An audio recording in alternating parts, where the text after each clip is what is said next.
प्यारा दोस्तों, जीअं त दोस्तनि कोरोना जे बारे में पुछो आहे त उहो छा मसइलो आहे, उनजो हल छा आहे। त मुंहिंजा अदा कोरोना दुनिया लेवल ते हिकिड़ी वबाई सूरत अख़्तियार करे चुको आहे ऐं काफ़ी मुल्कनि में, अमेरिका में, इटली में, फ्रांस में, चीन में काफ़ी तादाद में माण्हू मरी चुका आहिनि। असांजे मुल्क पाकिस्तान में बि काफ़ी तादाद जो शुमार थी चुको आहे। अलाह पनाह में रखे, असांजे मुल्क पाकिस्तान खे बचाए ऐं जुमिले मुसलमाननि खे, इंसानियत खे अलाह ताला इन मूज़ी मर्ज़ खां बचाए। माण्हू इन खे मज़ाक़ था सम्झनि, हक़ीक़त में इन जो इलाज इस्लाम में आहे। इन वबाई बीमारियूं अॻे बि ईंदियूं हुयूं। वबाई इहा बि हिकिड़ी वबा आहे, इहा बि हिकिड़ी अलाह तबारक व ताला जे ॾमर जी निशानी आहे, जो जंहिं बीमारी जो अञा ताईं इलाज तजवीज़ न थी सघियो आहे। बस एहतियात आहिनि, तदबीरूं कुझु आहिनि, पर उहे बि माण्हू कोन था कनि। हुकूमत सां बि तामन नथो कयो वञे। हुकूमत जो ज़ोर सॼो मस्जिदुनि ते आहे त मस्जिदुनि में न अचो। हालांकि अॼु त मां ॾिसंदो आयुसि त फटनि ते 10-10 माण्हू गॾु वेठा। उते पुलिस काॾे वई आहे, उते हुकूमती कारंदा काॾे विया आहिनि। हालांकि आवाम खे बि चवंदासीं त ख़ुदारा एहतियात कयो। इन जो एहतियात इहो न आहे त तव्हां इन ते ठठोलूं कयो, तव्हां इन खे मज़ाक़ सम्झो।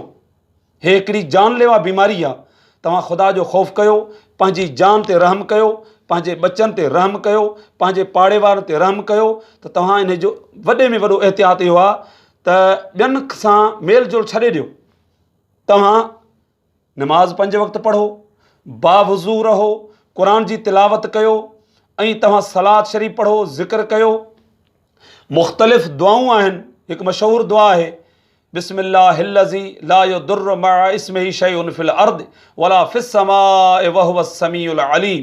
इहा दुआ पढ़ो। अगरि कंहिंखे यादि आहे, यादि न आहे त कंहिं आलिम सगोरे वटि वेही करे 2-3 भेरा ॾियो, पने ते लिखायो, पढ़ो। अलाह ताला तव्हांखे इन मूज़ी मर्ज़ खां त बचाईंदो, पर जादूअ खां, ॿियनि मुसीबतुनि खां बि इन्हनि दुआउनि पढ़ण जे सदके तव्हां महफ़ूज़ रहंदव। ओचितनि हादसनि खां, वबाउनि खां, ॿियनि मुसीबतुनि खां अलाह ताला बचाईंदो।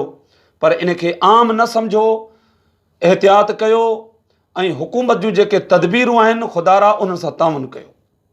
पंहिंजे घरनि ताईं महदूद रहो, हर वक़्तु वुज़ू कयो, बार बार हथ धोवो ऐं 5 वक़्त नमाज़ पढ़ो। तव्हांजा उज़वा धोपी वेंदा। अलाह जी बंदगी कयो। जेकॾहिं हुकूमत जा माण्हू मस्जिदुनि ॾे अचण में रुकावट आहिनि त घर त तव्हांजा खुलियल आहिनि, पंहिंजे घर में इबादत कयो। अलाह ताला शल इन मूज़ी मर्ज़ खां असांजे मुल्क खे, असांजी अवाम खे, सॼी दुनिया खे बचाए। अलाह ताला पंहिंजो रहम करम फरमाए। अस्सलामु अलैकुम व रहमतुल्लाह।